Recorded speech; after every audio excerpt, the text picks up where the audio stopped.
Hello, everybody. Welcome in. All right, I got to test this. How many of you love Final Fantasy VII? There we go.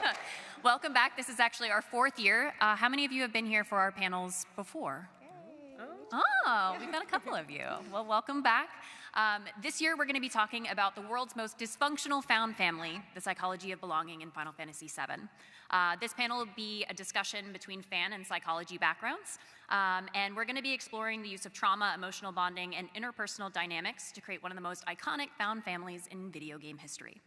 I will go ahead and introduce myself first. My name is Lisa Creveling. I also go by Crev. I am the only non-doctorate on this panel, but I like to think that I have a doctorate in Final Fantasy VII, as I've beaten the game 119 times. So, thank you. I'm joined by 3 wonderful doctors here to be able to share the psychology background of it, and I hope you guys enjoy the panel. Hi everyone, I'm Dr. Amelia Herbst. I am a licensed clinical psychologist at Respec Psychological Services. We focus on working with geeks, gamers, and individuals in the tech and gaming industry. So my job is actually kind of fun because I play video games with my clients. So I'm also the vice president of a really small but really impactful con in the Pacific Northwest called Geek Girl Con. For those of you that are in that, I know I recognized you.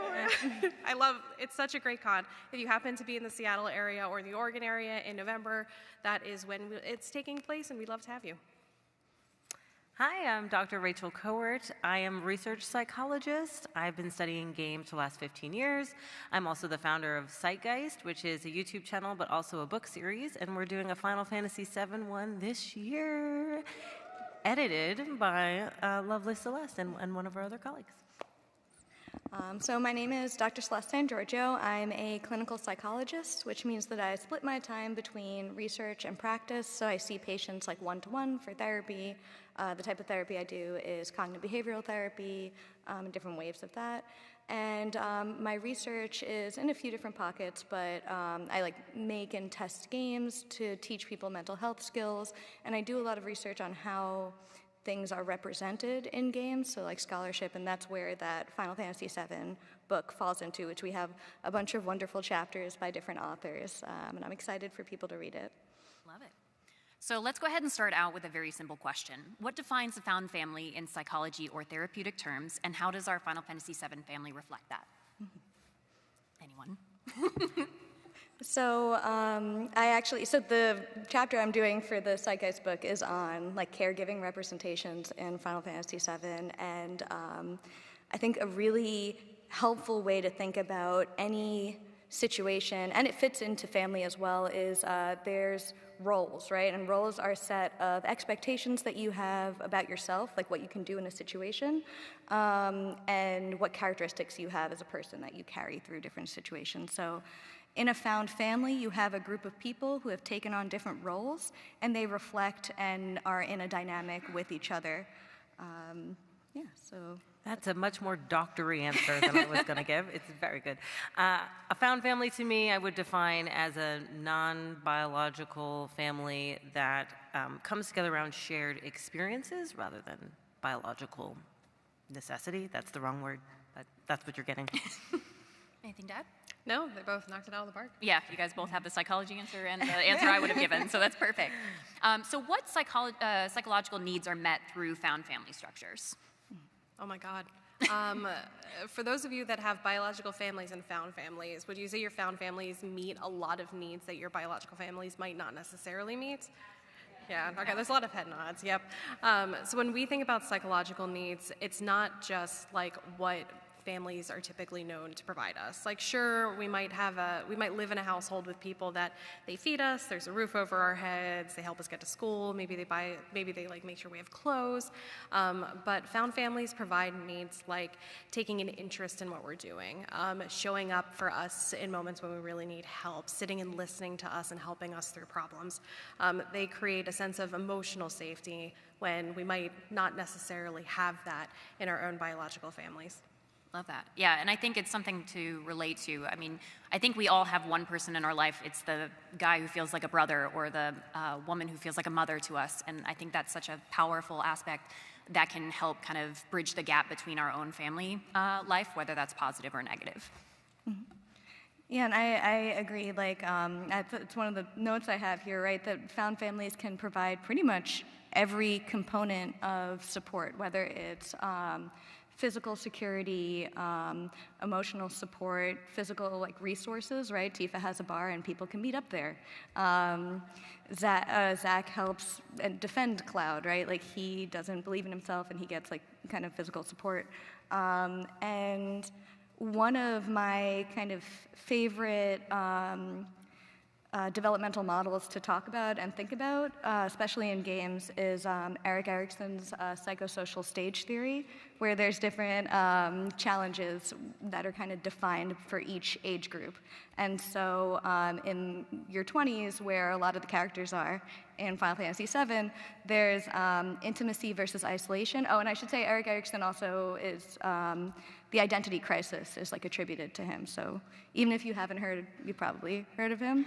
And so if the goal of your 20s are connecting to other people, finding a way in a group of people that fits with who you see yourself as, then a found family is a component of that. They're people who have a shared culture with you and reflect that back to you. So, yeah. And I just want to add to all of that, that found family too, if it's based on shared experiences, we know that the bonds that are formed through shared experiences are really tight-knit and close, and that is why they feel like family and not just like cool people that we hang out with. There is a real emotional difference in those relationships. Excellent. So what roles are our favorite characters playing, and how do they mirror real-life family systems? And why is Nanaki, or Red 13, our weird cosmology uncle? I feel that one's for Celeste. We were just talking about Red 13.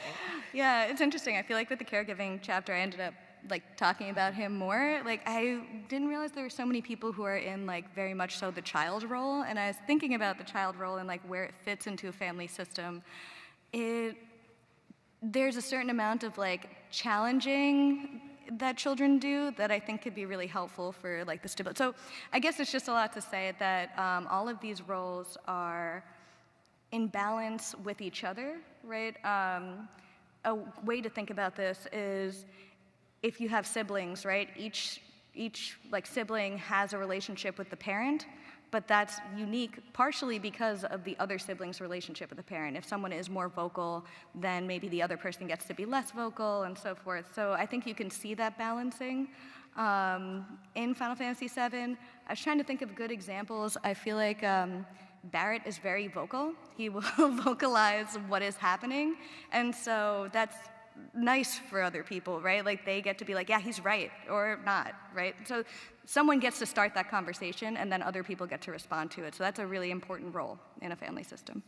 So are you saying that the roles, they're in relation to each other, and that's how they form? And that becomes, so I also recommend Brofenbremer, am I saying it right? He's so he has something called ecological systems theory, that there's different like systems that you engage with, like culture and society, but families are a microsystem. There's just shared meaning and inside jokes. You see that like with the Cloud mercenary stuff, right? Like for the right price becomes like an inside joke. So that is an indication of a family system. Sorry, I feel like I really riffed on that. So, yeah. Great.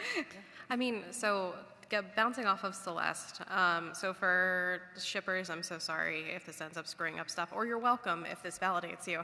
But if we look at a family system, we look at how each other, just like Celeste said, how they're responding to one another. And when Cloud is going through, like, when he's really grumpy or when he's like pushing everyone away, the one person that still continues to attempt to approach him is Tifa. And though we can look at Tifa and we can go, oh, this is just, you know, she really cares for him, or maybe she's in love with him, that's also a very maternal role. Like it's a very mothering thing to do. She's the same way with almost everyone else. And then Barret being loud, outspoken, I know my stepfather's like this and I love him for it. He's very like paternalistic in a certain way, you know. him being an adoptive dad's one part of that, but also like him and Tifa showing up in their caretaking ways. Barret might be a little more like emotional and like he's more so ready to challenge something, but at the same time he's the one going like, all right, like I'll trust you, but like it's okay, little man, like we'll see what you'll do, and then I'll come in with my big guns if I really need to. But you see a lot of like the caretaking aspect, and if you see who the caretaker's in coming in, they're either the parentified child or they're the parents, and I think Tifa and Barret play excellent parent roles, unfortunately.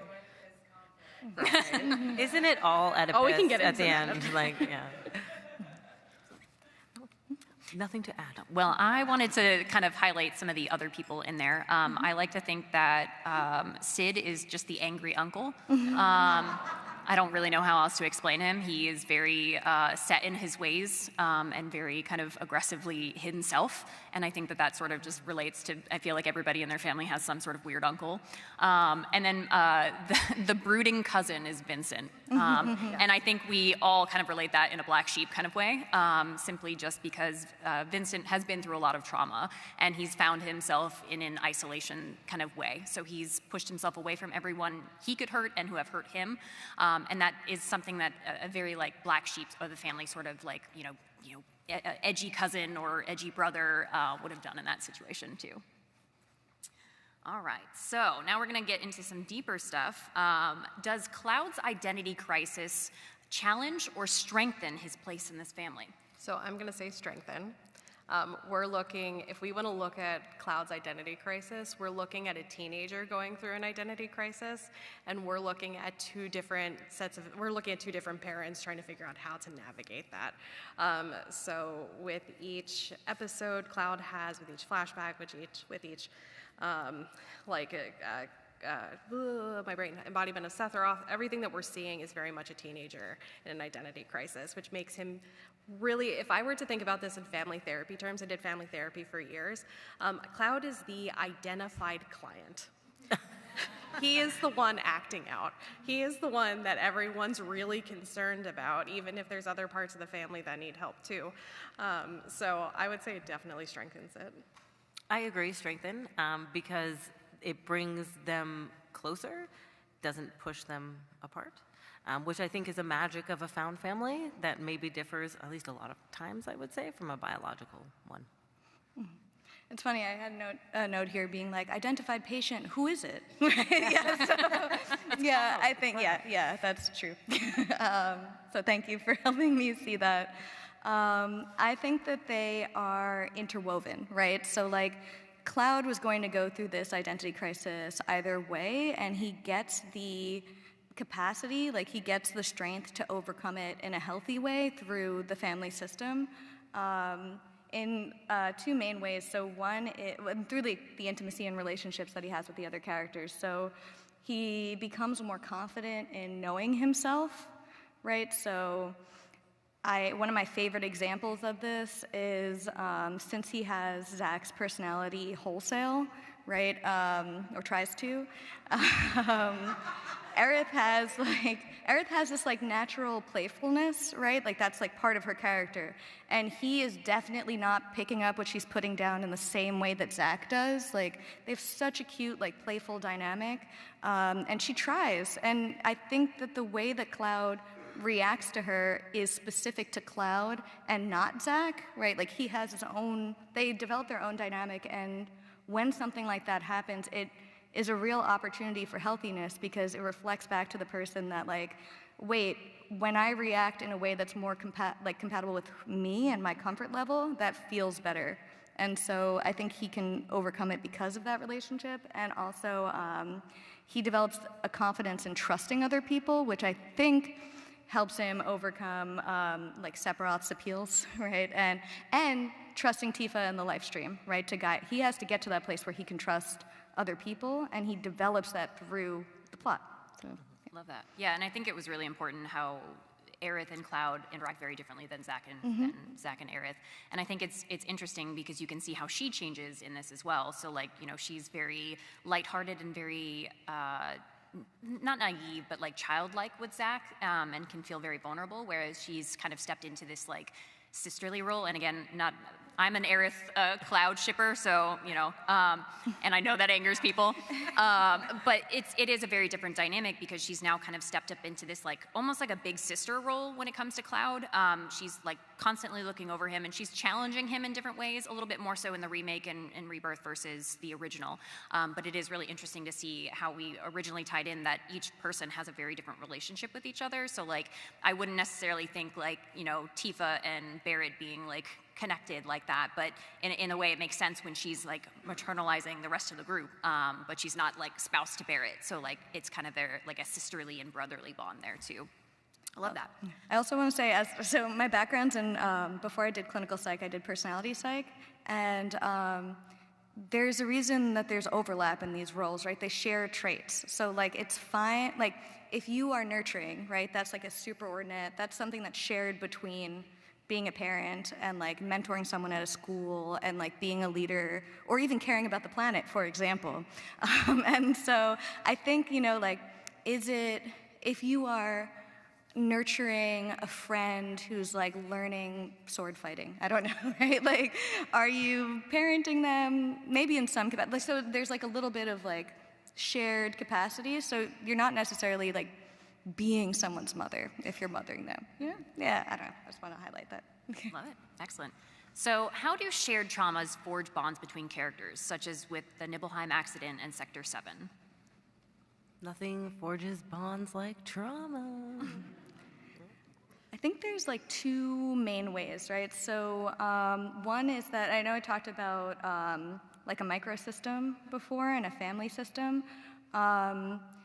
These things are shared cultural experiences that people use as a touchstone in their life stories. So you can talk about like Mount Coral or the Nibelheim incident. I think an analogous situation is like I'm from New York City and I was there for like 9/11. So like everyone has their like 9/11 story, and when I like people in New York City will talk about like what they were doing and stuff.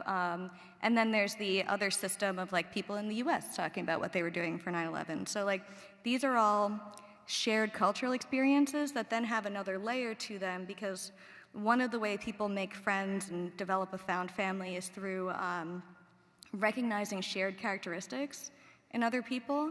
And something that connects Barret and Tifa and they're all people who kind of came to questioning. You've seen those tweets, right? Like, when were you radicalized?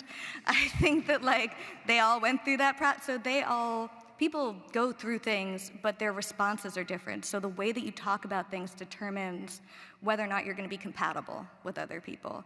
And I think it's one of the reasons that there's so much pushback on like, you know, when they're very judgmental, and I feel a little bad when they go through like the Shinra headquarters, they're like talking so much smack, and I'm like, these people have to live, you know? But I think that that's what they're getting at. Like, why are these people working at the Shinra headquarters and so complacent? I'm not, you know? So yeah, that's my take on that. Well, we also think about like personal growth. In order to grow out of trauma, to have post-traumatic growth, it's finding the folks that have been through similar situations and seeing how they've handled it.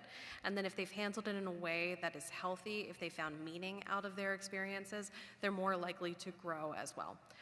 So one of the interesting things, which is covered in my chapter, is Cloud and Vincent have a conversation in Advent Children where Cloud's experiencing the flashbacks / conversations with Aerith, and Cloud says to Vincent, "Are sins ever forgiven?" And Vincent went, "I've never tried." And what's really important about that is, like, you know, though timeline-wise, Dirge comes after that. That whole arc is Vincent in a certain way challenging that question of can sins be forgiven, and Cloud asking that question and choosing to grow from those conversations with Aerith also opened up the way for Vincent to do it as well. So you've got the weird cousin watching the identity crisis cousin go, you know what, I actually think I'm going to get my stuff together, and the black sheep cousin's like, all right, I guess I'll try it too. And it's that, like, having that healthy communication and watching each other grow helps the growth as well. That's what I was going to mention. So it's not just like the cultural element is one element, but actually going through and being on the other side is the other element that forges the bonds. Yeah, and just from even an outside like non-psychological, I mean, think about it this way. I feel like everyone has gone through their own traumas in their own life. And I feel like we all have connected better with people who have also gone through traumas, just in general. So I'm retired military, so I connect great with the veterans who have been through, whether it's their own jobs or combat or things like that, because they've seen it, they've done it, and they've felt it as well. So being able to have that connection, that shared trauma, unfortunately trauma bonding, we love that, but it really does, it gives you a new perspective on that person, and it also gives you somebody that you can necessarily have some semblance of safety with, because you know that they've also been through something like that as well. It's safety, and it's also like you get it in a way other people don't. Yeah. So like I have a lot of trauma from my PhD, and I feel like anyone who has their PhD also has it. Like you get it, you understand it, you've come on the other side. Yeah. Okay, so why do you believe players, especially ones from non-traditional family backgrounds, often connect so strongly to stories like this? Because they are us. Because, they found their people, and we too have found our people or are looking for our people, and we can see ourselves reflected through them. I mean, I think there's a reason why all Final Fantasies are a group of ragtag group that gets together and saves the world. I think there's something very universal about that. And I also just want to say, like, Final Fantasy was really ahead of the ball with strong, independent female characters. So that has something to do with it. Yeah, I agree. I think so found family often in literature it was first kind of connected to queer experiences, right? Finding a group of people after experiencing alienation maybe from your family of origin or biological family. But something I've noticed, especially in cases, and something I do psychoeducation on with patients, is found family can also be connected to trauma, right? And I think what is connected between queer experiences and trauma experiences, and sometimes they overlap fully, is this feeling of maybe being adrift or different or alienated. Often when people have gone through trauma, they feel that other people might talk about their family, they might talk about their town or something, right? But if you're oh, my town burned down, it kind of can feel like you're driving the conversation into the ground. Whereas if other people have had those experiences or similar, have been through traumas, they kind of get it and they know how to respond in a way that's different, right? So that found family, I mean, I haven't been through the things that the characters in Final Fantasy VII have been through, but I definitely have gone through the process of feeling alienated and finding people who understood it, right? And I can speak to what resonates with me, people who have a sense of absurdity or disagreeableness, right? And so all of the people in Final Fantasy VII found each other, and they agree on ecoterrorism and rebellion, right? They're very motivated, and to the point that they start talking to each other about what is your motivation. So I think that's something that people can really connect to. So if we look at things from the point of view of folks that have difficult biological families, be it death, you don't connect with your biological family, you've been outcasts, you feel like the black sheep, you've been outright rejected by your family. When you see everyone else in the world, or at least from what your point of view, everyone else in the world has this healthy family. Oh, I hate to say it, there's a parent holiday coming up this weekend, and for a lot of folks, it's really hard to see all of those ads, or to hear people talking about it, or even I'm leaving Sunday because of that family holiday, and it's really hard to not be resentful or not be sad or not feel alone and isolated when those moments come up, when those holidays come up, when those get-togethers come up. So to see something like this group of folks that have been through all different sorts of things find each other and become the family, it normalizes the fact that you don't have to have your biological family in your life to have a family. You don't need to have a biological family in your life to have some kind of group that understands and is there for you, to be in a place where you belong. Biological family, is touted as being the main thing that holds a person together. It's where you're from, it's who you are, but it's not. So folks that have difficulty with that, when they see not just Final Fantasy VII, but when they see all these other games where it's these group of friends that get together for holidays and they take on the world together, it lets you know that you're not weird, you're not alone, you're not, you weren't rejected intentionally. You found a family that's a lot better, and that's why it matters. Yeah, I love that. And actually, as someone who falls victim to this upcoming holiday, it can be a bit challenging. I lost my mother to colon cancer when I was 12. She was diagnosed when I was 10, and I was 8 the first time I played this game. So when I started replaying the game umpteen times now, I was able to see myself in the character grieving from after Aerith's death. So being able to see how other people reacted to it, it made me feel a lot less isolated as somebody, because I was 12 years old, trying to navigate not only middle school, trying to do that without a mom, and trying to navigate everybody else's social experiences, trying to handle me as, oh, she's the kid who had her mom pass away. And that's challenging. So when playing the game, for me, I was able to connect with those characters on a deeper level, and it gave me a sense of like, okay, so grief is normal.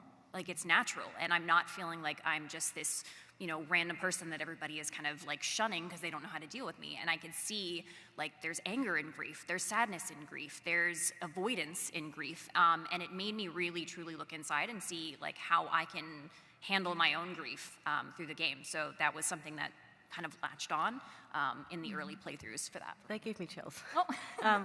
And it just made me want to be like, and people say games don't do anything. Like, people say games are a waste of time. Like, that was really beautiful. When I was sitting here listening to everyone, I had a light bulb moment where I thought, do found families, this is for the clinicians, do found families only develop out of trauma? No. No, okay, because I wasn't sure. No. Okay. Found families form because you play the same video game. Found families form because you realize you show up at the same release of the same video game. Well, I mean, that doesn't happen as much anymore, but you get it. Like, if you were there when GameStop released games, yes. R.I.P. Like, found families come out of shared experiences, out of, like, excitement over music. I think Crev actually talked about your sleep token. Oh, yeah. Hoodie, and people coming up and saying stuff. Like, Yeah. found families can come out of any shared experience. Yeah, I love that. I have a Sleep Token hoodie that I've been wearing most of the weekend, and I don't think I've ever had more people stop me just to connect, and that is found family, and Sleep Token fans, I love you. You're amazing. Yeah, it's that resonance, right? So like, maybe I would say like, having queer experiences, experiencing trauma, these are things that kind of push people to like need to find that like people they resonate with, but it's not the only pathway. Like, it's funny, it reminds me of that distinction between like, kind of typical psych or like therapy and like positive psychology, right? Like, let's add more kind of, how do we build a life worth living? How do we create a life that's aligned with people's like values and connection to the world? And so you can have that positive psych pathway to a found family too. Love it. So how do dysfunctional relationships help heal people? How do dysfunctional relationships help heal people? I think Dysfunctional family relationships. Okay, I think seeing them can certainly help. Like you were just saying, I think there's a real power in the medium of games and being able to see and experience things either from a position you're familiar with or a position you're tangential to better understand. All of us are all having the same experiences, even in Midgar. Dysfunctional relationships, as in relationships between two folks that have their own dysfunction. That's not a clinical term. Don't come after me. They can heal because sometimes it's really good to have the person that just gets it. Even if the things that are dysfunctional is a little different in each person, the fact that you can encourage each other's growth, you can look at what the other person's dealing with and goes, I don't deal with that, can I help you in some way? So if we can think about this from the point of view, I'm gonna get real clinical for a hot second. Folks that have couples where one person's ADHD and one person's autistic. That's a really difficult dynamic sometimes unless you know that the other person's asking for them to be seen and accommodated in a way that just gives them a little more help and vice versa. That can be difficult. We've got friends of ours that they had ADHD. Her partner is both ADHD and on the spectrum, and a lot of it is about relationship accommodations, and it's because she sees things he doesn't, he sees things she doesn't. So in a way to like mirror like what can be like a positive way to respond to something, then the other person can mirror it back, helps to make that a lot more comfortable so you don't feel like you're constantly being dismissed and rejected. Yeah, I agree, and I think to kind of, I have like two avenues for this question, and one is I think what you guys are tapping into. There's this like, and I don't know if this bothers you when you hear it as well, but like there's this misconception that you can't, like, until you love yourself, you can't love anyone else, which like grinds my gears as a clinician, because you can cultivate knowing yourself while you're forming relationships with other people, right? I think one of the powerful things about Final Fantasy VII is that all of the characters are growing, right? And if you want to look at it in a dramatic way, they're kind of yelling at each other, like, Cloud, you're not doing well. It's like, well, you're overextending yourself. I'm thinking of Tifa. So like, and like, Barret, go to HR training, you know, like, so like, what my husband and I say all the time, like, what is he yelling at them? So like, everyone is working on themselves, and in like an ideal situation, if things are dysfunctional, maybe, and I think Amelia, you were saying this, like you have to be committed to growing, you know, but people can grow together. One of my favorite scenes is when they're all around the fire at Cosmo Canyon, and everyone kind of has a moment where they like yell about how upset they are. I know my friends and I once had a night where we just all yelled at the moon about our like misfortunes in life. So I think it's like, it could be very powerful to like move towards healthiness together. And I think the second part of what I was thinking about in relation to this question is when you are developing that sense of self and you see a dysfunctional family or have like an appeal to enter something more dysfunctional, that reflection of like things that either match with you or don't can be very powerful. I'm thinking specifically of Sephiroth's repeat. So think about it. Sephiroth has a found family. It is extremely unhealthy, but he is developing a family of like robed figures that are not doing well. And he's like, hey, why don't you join my found family? And Cloud's like, no. Yeah, oh, no. Yeah. A little bit of both, right? But yeah, so like I think that that's really powerful. Like since Cloud is developing his sense of self and has this found family, he can see the more unhealthy stuff reflected in Sephiroth of what he's moving away from. I worked in a college counseling center for a while, so I saw people who were like developing these relationships, and then they'd go home for the holidays, and they were like, whoa, that was terrible. So I don't know, that's the framework that I'm seeing Sephiroth and Cloud in, too. Love that. So now, obviously, this panel has talked about some deep subjects. We wanted to add some lightheartedness to it. So if this group went to family therapy, what would that look like? I can't even imagine well, how does that make you feel? Question, or the, Barret, we've heard you enough. Would you mind saving some space for Cloud to talk? And Cloud's like, I don't want to talk. He's gonna be like, pass. I respect the fact that this is really overwhelming, but can you please like give some insight, even if it's just one or two words? No. Okay. Here we are. What does he always say? No comment. Well, his like famous phrase was always like, not interested. Yeah. Oh my gosh, I can imagine that. What a teenager coded like character, the more I'm thinking about it. But yeah, I mean, I think it'd be a blast. Tell me that 10 years ago when I did this more often, probably.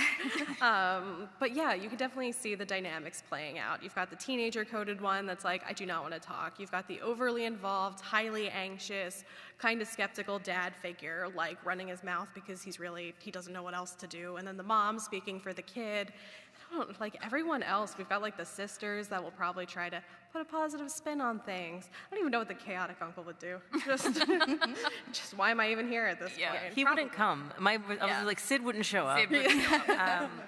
No, for sure. And then you said Tifa speaking for Cloud, which is funny because I was like, she'd be leaning in, she'd be listening, she'd be very diligent. Yeah, and Cloud wouldn't talk. Was that meme like, excuse me, he said no pickles, right? Like that, yeah. I think you were thinking about it in the same way, right? Like I was thinking of the specific like family therapy techniques, and I was like, this would be a situation in which you'd have a lot of, I would like to hear in your words what Barret just said. Or like, Barret, what do you think? Repeat what Cloud just said. You know, and like I'm very curious as to how that would play out. As also so if anyone's interested in like kind of this core principle of like relationship counseling. Gottman is a big relationship psychologist, and he has what he calls the 4 horsemen of divorce, which are argument styles, and some of them are more predictive of divorce as well. And I think there's some studies that connect parent argument style to children behavior in the first few years of life. So it's fun stuff, or interesting stuff. But a few of them, right, are especially bad. So like one is called stonewalling, so like completely shutting down. I think maybe Cloud does that a little bit. So working around that. What else? We don't really see a lot of people who do criticism, which was the other big, or contempt is the other like really big one. So giving them different pathways. I would maybe have them compliment each other. I think that could be helpful. I like doing that in therapy. I have people compliment themselves in therapy a lot.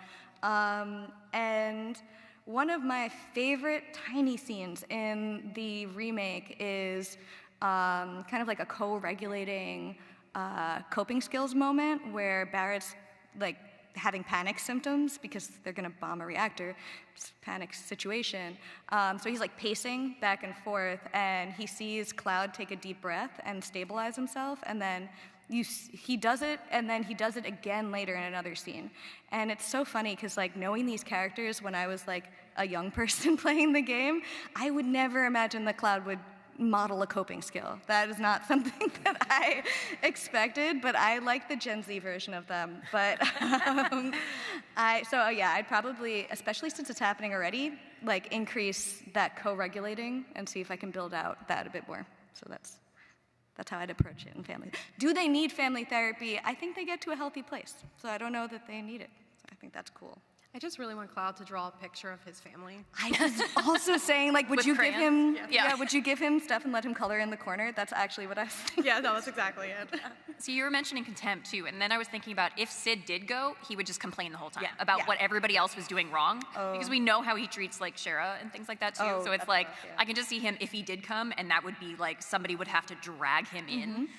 He'd just be over here like, I'm fine, like it's them who are doing the worst things and all that stuff too. So, and then I just see like Red 13 in the corner having a conversation with a therapist about like psychology in general and just being totally enamored in that and not even there for like family dynamics. All right, so what's one moment in the game where you see that the group truly feels like a family?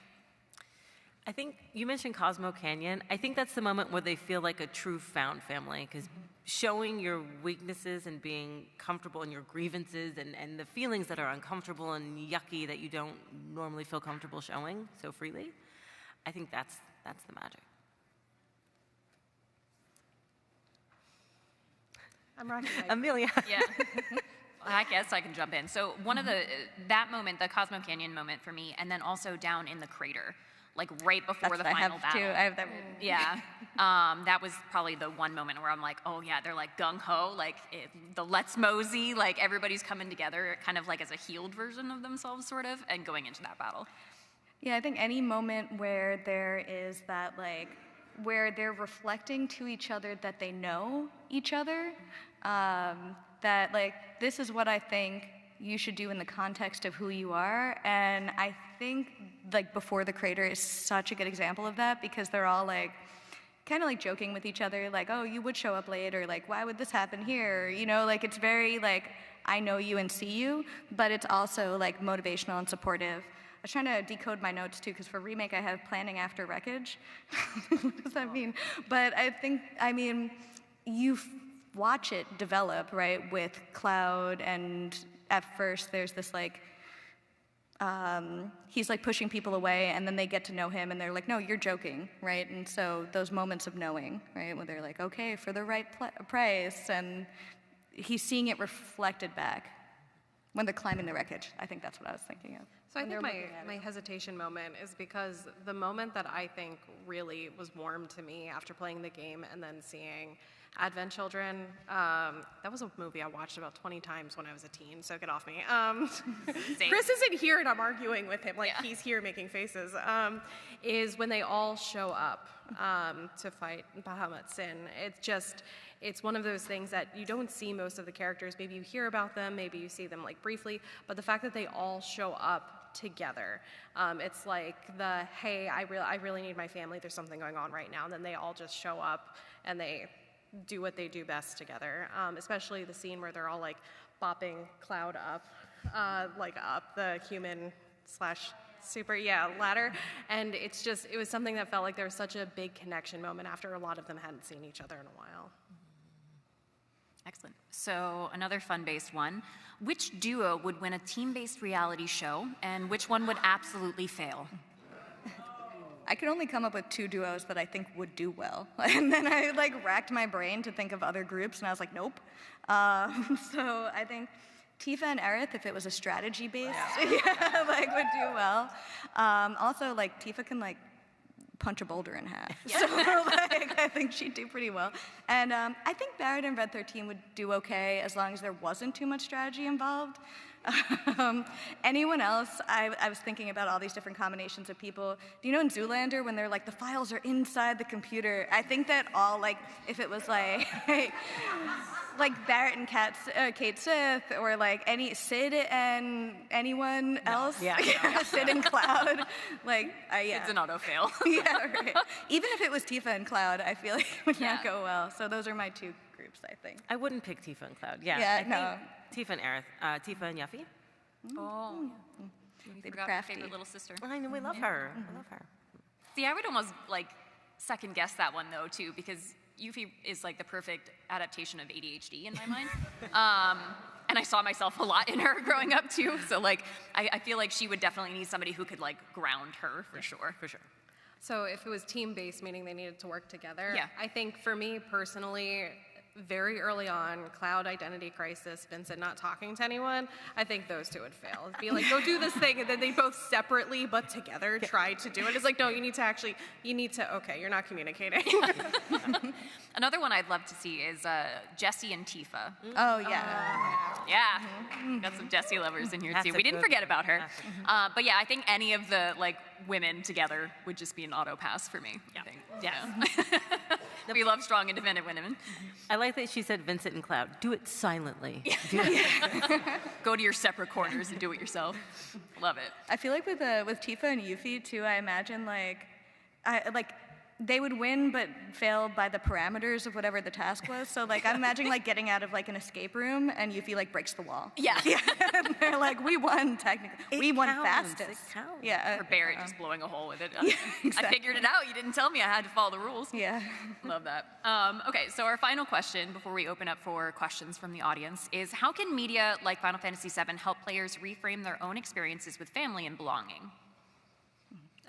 What I said about you don't need to have biological family to have a family, and that you're not weird, and there's nothing wrong with you, / there's nothing wrong with the dynamic that you've created with your friends and loved ones that help you feel like secure and safe and happy and joyful, and life's good because you're with these humans. Just because a holiday comes up, or just because you're hearing like your friends talk about where they're going out of state to see so-and-so, like, it's okay to be sad, it's okay to hate that, but like the life that you've created with the people that you have is perfectly fine. Like, and I'm happy that you have that. No. Yeah, and being able to play through it and experience it, I want to say vicariously, but not, you are experiencing it, I think is really powerful. Is really powerful, and then taking those ideas and those experiences and being like, yes, this is okay, and I can do this, and I'm not the only one on earth who feels this way. Mm-hmm. Yeah, media is like a learning space, right? I think that is like a through line. And so I was talking about personality psych before. One of the things that I really like in personality psych is this idea of like prototype images. So like kind of almost like stereotypes of what you are shown or demonstrated as what is acceptable. Like, this is what like a man looks like in society. Like, this is what a hero looks like. For a while, people got these ideas from like religion. I would love to do a book on games as religion. I just think that's interesting. But these are things that model these prototype images to you. They model how you can be as a family. So for me, like, Final Fantasy, I grew up in the times of like Final Fantasy VII, X-Men, Sailor Moon, all of those things together created this idea of like people support each other, and I saw that demonstrated. And it showed me how to relate and support each other. You can get that information from like your family, your culture and stuff, but you get it also from the media that you consume, and that's very important. And for some people, it's the healthiest example they see, you know. Anything to add? No? Yeah, I think that's super important, and as somebody who was shaped by this media, like I made Final Fantasy VII my whole personality when I was 8 years old, and here I am at 35, still loving the game. So yeah, it is about seeing yourself in these characters, and whether it's Final Fantasy VII or other types of media, I feel like we can do that with TV shows, with movies, with even music too, is being able to kind of see and feel those emotions and that connection in a way that our real life necessarily isn't reflecting. So I love that. But yeah, so we have about 15 minutes left, I want to say. So if anybody has any questions, I'd love to do that. But in the meantime, and we've got 2 mics, one here and one here, and we'd love to take your questions. Also, the cosplay in here. Oh, Yes. it's so good. I did see a Tifa. So good. Yes. So I noticed there was no specific mention of Kate Seth, and I'm wondering where you'd place him, or if you'd place him in the family, or if he inserted himself in to the point where he wasn't part of it. Sir, friend, neighbor that lives next door that we really like, why are you projecting through a cat? Yeah. I understand it's your comfort item. I understand that's how you connect with the kids, but at the same time, this is therapy. Can you please use your own voice? Okay, I guess not. Do you feel comfortable in this body? It's okay if you do. We'll talk through this, but I need you to speak, not the cat. Yeah, it's so funny you thought neighbor, that's the first thing that came to my mind too. It's like, man, Reeve is cool, but he always wears the suit when he comes over. It's like the weird man with the puppet. Yeah, exactly. That's how it feels with him. Yeah. Excellent, great question. Thank you so much. And it looks like we have our Tifa over here. Hi, guys. Thank you so much for doing this. I also love Final Fantasy VII, as you can tell. I would love to ask a little bit about grief, and this is going to, spoilers for anyone that didn't know, that in the original, when Aerith dies, I think that it's both a really interesting reflection on, like, normalizing grief, but each character handles it very, very differently. So I would love to hear, like, why you guys think they all handle it so differently, how their own respective backgrounds and, like, profiles contribute to that. Great question. I feel like this should be your question. Yeah, I mean, I think it's interesting because each one of us, and I think a lot of it is personality and your own personal growth. Speaking from my own personal, I mean, I didn't really know how to handle grief when I was younger, and you can see that reflected in some of the characters. I don't really think, I mean, Cloud had lost his memories, like he didn't quite remember exactly what was going on, so he didn't have a lot of that like background of trauma and things like that. He just formed this new identity. But for me, I was a child and I didn't know how to do it, so I didn't have experiences of being able to like show me the way or teach me, and that kind of shaped how I reclused 100%. Like I didn't know how to handle it, I didn't know how to talk to anybody, nobody knew how to talk to me. So I think a lot of it is our own personal kind of experiences up to that point. And we can see that through different things like Barret. Barret has had a lot of loss. He viscerally remembers Coral and what happened to his wife and his family. And that shapes his anger. And he sort of comes into this like aggressive nature whenever there's grief involved. And with Aerith, we see it a little bit more muted because I think he was just not as connected as maybe Cloud was to her or Tifa was to her. So I think it's not only the connection, it's our own shared experiences before that that kind of shows how our grief is going to manifest. I also just think it was really good writing to show how grief can manifest multiple different ways. Also, it made me grieve immensely when that happened. Yeah, I'm still crying. I know. Those 28 years Those were later. the days before things were spoiled on the internet. Yeah. Yeah, I don't think I have much to add. I think they're each they're different characters. They show the different types of reactions, and each one is both compatible to their unique personalities as well as where they are in their like character journey, right? And it pushes all of them forward in a different way. Yeah. I don't know. Anything to add? No. Excellent. Thank you so much for the question. We'll go to the And back over here. Hi, you briefly mentioned about how Sephiroth is trying to interact with Cloud about integrating him into his own found family, but how would you diagnose Sephiroth's original family of Angeal, Genesis, and I think Zack? about this a lot. Yeah. That's There's a a second part of the fantastic question as well. I actually, so yeah, the chapter I worked on was like on like caregiving and family relationships in Final Fantasy VII, and I went like very intensely into like Sephiroth and Hojo and what Sephiroth knows, and like in general, I think, and I ended up contrasting him a lot with Rufus and Rufus's parenting situation. And I think what both of them have, and I think which is compatible with the military, is this like authoritarian parenting style, right? Like this like, you have to be a certain way, and so both of them are wound like very tight, and that can make someone vulnerable to fracturing, which is not like the worst thing in the world. When people have a support system, when they have certain like coping skills and stuff, they can fracture and they can grow stronger afterwards. But for Sephiroth, he just completely like cleaved from reality, right? Does that answer the question? Sort of. Sorry, yeah. The second part was, would you consider them a found family, those original 4? And if so, how would you...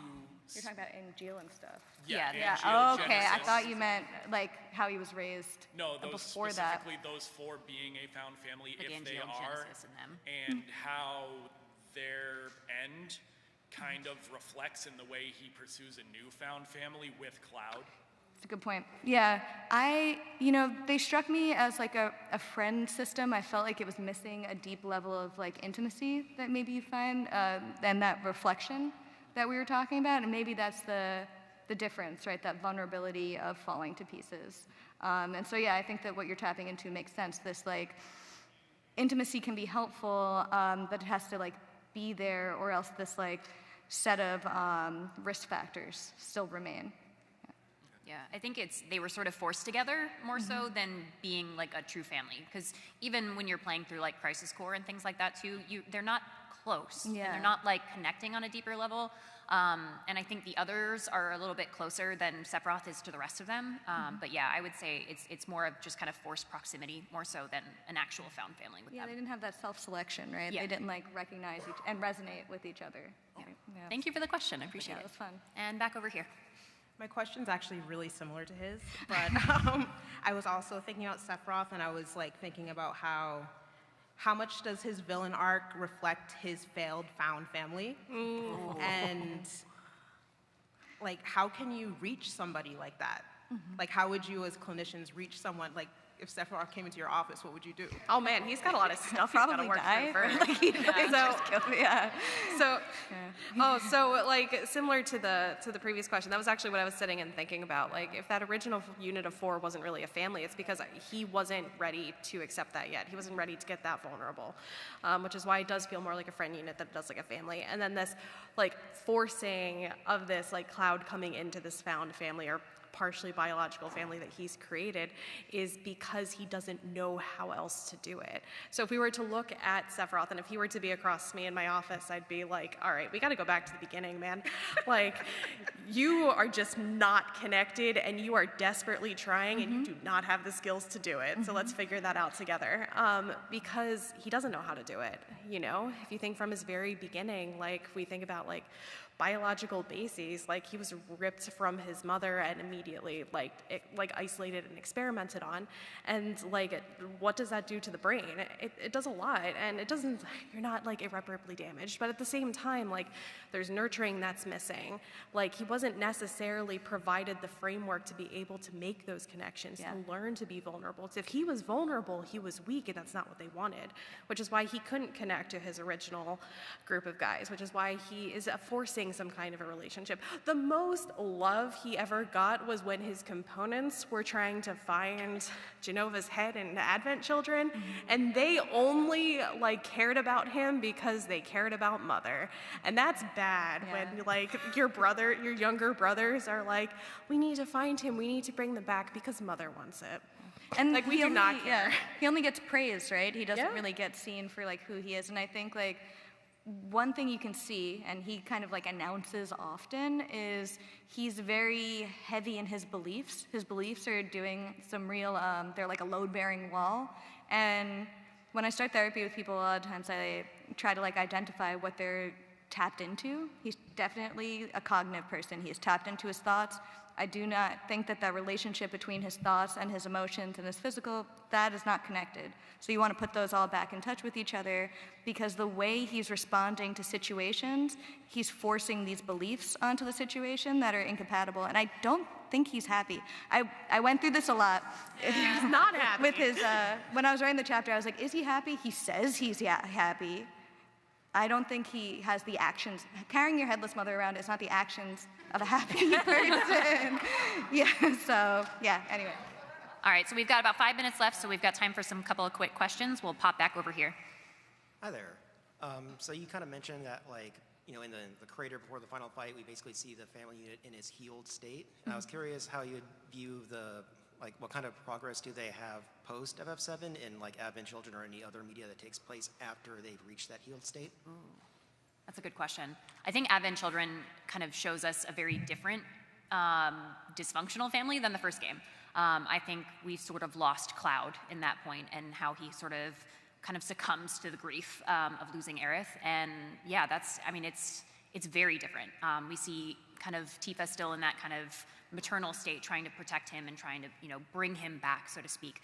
But you also see the new aspects with Marlene and, forgive me, the boy's name. The boy. The Starts boy. with a D, right? Dean? No, it's D something. Dwayne? No, Dime's Dime's the father. The other child who is also infected. And Denzel. Denzel, thank you. That's right. It's been a little while since my refresh. I got to watch it again. Denzel Washington. Yeah.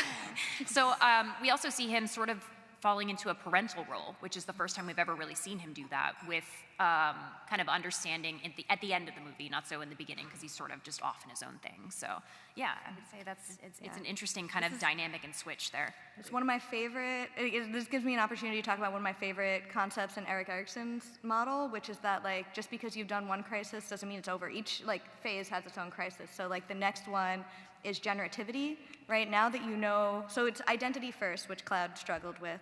And so first you figure out your identity, then you use that to form relationships. Then after that you say, now that I have these relationships and I know who I am, what am I giving back to the world?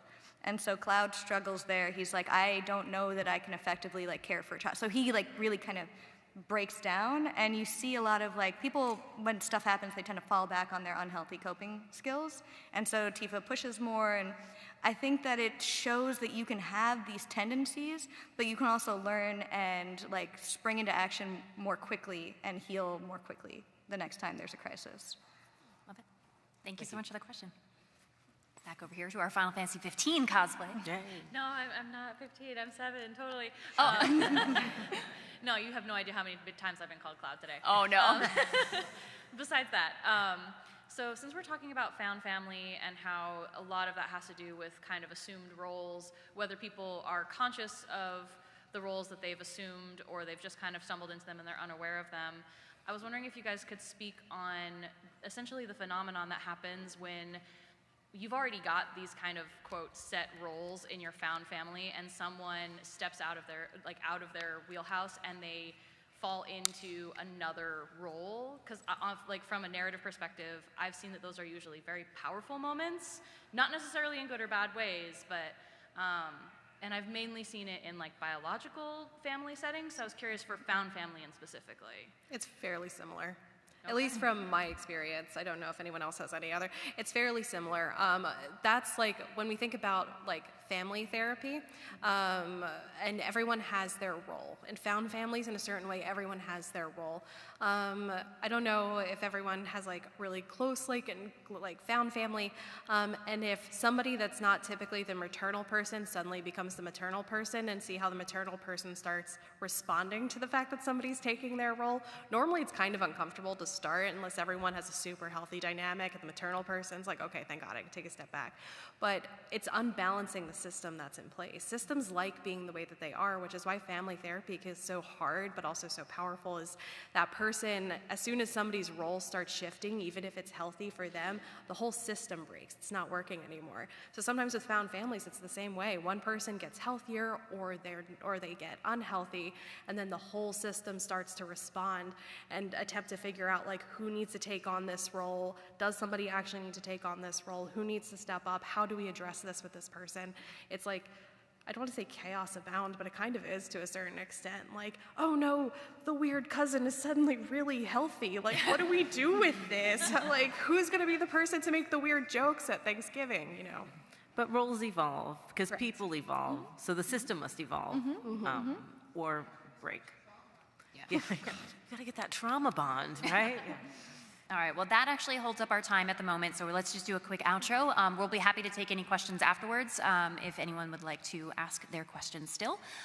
We can work from right to left and go through who we are and where you can find us. I'm Dr. Amelia Herbst again. You can find me at Wandering Shrink on Blue Sky. I'm also Wandering Shrink on Instagram, except the I in Shrink isn't there. My name is Lisa Creveling. I am a content creator on Twitch. I'm also a game design and game developer student. You can find me at Crev on Blue Sky as well. I'm Rachel. You can find me as Dr. Coward on Blue Sky or Psychgeist on YouTube. Also, that book that's coming out, I do want to mention all of those books are free. They're free to download, so everyone can read it, so keep an eye out for that. We love free. We do. And I am Celeste. You can find me most places online either as Psych Celeste or, Celeste Psych, or Leisure. So like leisure, and the beginning part is the beginning of my name. Excellent. Thank you guys so much for coming, and we hope to see you next year.